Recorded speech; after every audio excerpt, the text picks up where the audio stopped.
आपको मैं करणी माता के इतिहास के बारे में बताने जा रहा हूँ। करणी माता का मंदिर राजस्थान के बीकानेर शहर से लगभग 33 किलोमीटर दूर देशनोक में स्थित है। बीकानेर जोधपुर रेल मार्ग पर ये छोटा रेलवे स्टेशन है। देश विदेश के असंख्य श्रद्धालु करणी माता के दर्शन कर मनोवांछित फल पाने के लिए देशनोक आते हैं। करणी माता बीकानेर के राठौड़ राजवंश की कुलदेवी के रूप में पूजित है। राव बीका द्वारा बीकानेर राज्य की स्थापना, उसके विस्तार और विकास में करणी माता की कृपा मुख्य कारण रही है। करणी माता का जन्म हुए विवाह मेहाजी चारण की छठी पुत्री के रूप में 1444 में आश्विन शुक्ल सप्तमी यानी 20 सितंबर 1387 के दिन हुआ था।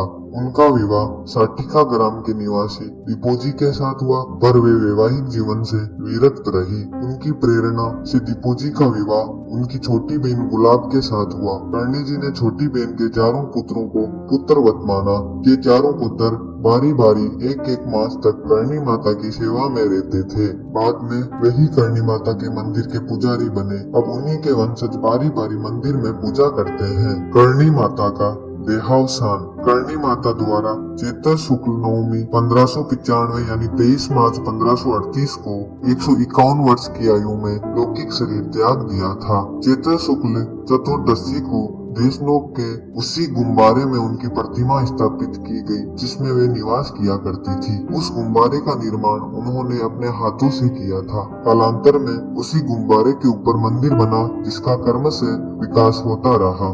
करणी माता के मंदिर का विकास सर्वप्रथम बीकानेर नरेश राव जेतसी ने गुम्बारे के ऊपर कच्ची ईंटों के मंदिर का निर्माण करवाया था। उन्होंने करणी माता की कृपा से बाबर के पुत्र कामरान पर विजय प्राप्त की थी। उसी विजय के उपलक्ष्य में निर्माण कार्य करवाया गया। तत्पश्चात बीकानेर नरेश सूरत सिंह ने माता की कृपा से मराठों पर विजय प्राप्त की। उन्होंने राव जेतसी द्वारा करे गए निर्माण के स्थान पर पक्का निर्माण करवाया। तत्पश्चात बीकानेर नरेश गंगा सिंह के शासन काल में सेठ चांदमल ने सफेद संगमरमर के भव्य कलात्मक द्वार का निर्माण करवाया। इस प्रकार करणी माता का वर्तमान मंदिर स्वयं करणी माता द्वारा अपने आवास हेतु निर्मित गुम्बारे का विकसित रूप है। अंधे बना खाती ने बनाई करणी माता की प्रतिमा। गुम्बारे में प्रतिष्ठापित करणी माता की मूर्ति का निर्माण जैसलमेर के बना खाती द्वारा किया गया था। ये मूर्ति जैसलमेरी पत्थर से निर्मित है। बना खाती अंधा हो गया था, उसे करणी माता ने दृष्टि प्रदान कर दर्शन दिए। बना ने माता का जिस रूप में दर्शन किया, उसी रूप को पत्थर पर उत्कीर्ण कर दिया। मूर्ति में करणी माता के चेहरे पर सौम्य मुस्कान है, नेत्र मुद्रित है, सिर पर मुकुट पर छत्र बना हुआ है, गले में हार और दुलड़ी मोतियों की माला है, हाथों में भुजबंद और चूड़ा है, पैरों में पायल और कमर में करदनी है, कांजलि व दाबलिया वस्त्र धारण किए हुए हैं। दाहिने हाथ में त्रिशूल है, जिसके नीचे महिषासुर का सिर है। बाएं हाथ में नरमुंड की चोटी पकड़े हुए हैं। करणी माता की मूर्ति के बिल्कुल पास में काला और गोरा भैरव है। दाहिनी तरफ करणी माता की 5 बहनों की मूर्तियां तथा आवर्ची की मूर्तियां पत्थर पर खुदी हुई स्थापित है। करणी माता की आरती व चीरजा। मंदिर में प्रतिदिन होने वाली आरती के अतिरिक्त प्रत्येक मास में शुक्ल पक्ष की चतुर्दशी को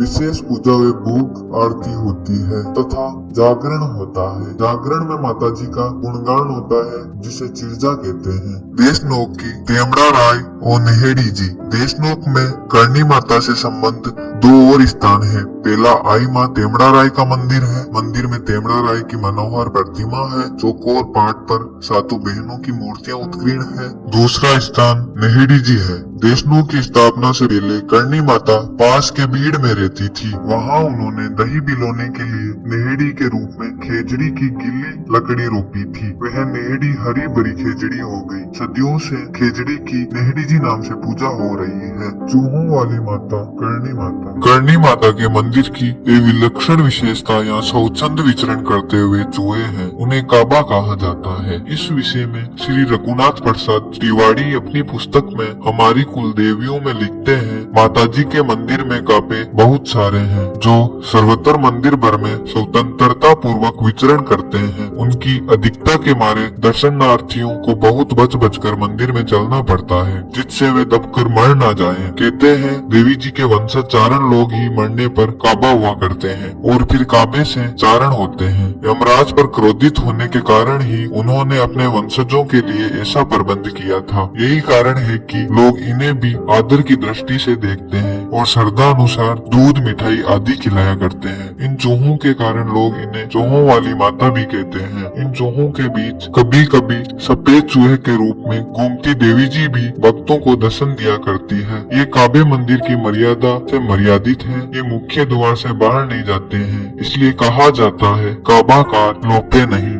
गोरक्षक दशरथ मेघवाल का देवरा। मंदिर के अंततः प्रकोष्ठ के 5वें भाग में करणी माता के ग्वाले दशरथ मेघवाल का देवरा है। दशरथ मेघवाल लुटेरे कालू पेथड़ से गायों को बचाने के संघर्ष में मारा गया था। भक्त वत्सल माता ने उसकी सेवा का सम्मान करते हुए उसकी स्मृति का अमिट बना दिया। सावन भादवा कड़ाव। दशरथ के देवरे के पास ही 2 बड़े कड़ाव रखे रहते हैं। इन्हें सावन भादवा कहा जाता है। इन कड़ावों में माता का प्रसाद बनता है। सावन भादवा के पास ही हवनशाला है, जहाँ दुर्गाष्टमी को हवन होता है। करणी माता लोक देवी है। सब समाजों के भक्त श्रद्धालु इनके दर्शनार्थ आते रहते हैं। कुछ समाज में इन्हें कुलदेवी के रूप में पूजा जाता है। भारत के अनेक भागों में करणी माता के मंदिरों का निर्माण हो गया है। इन मंदिरों की संख्या निरंतर बढ़ती जा रही है। सुख देना दुख दूर करना मेरी माँ करणी रोना, चरण शरण दे चारणी,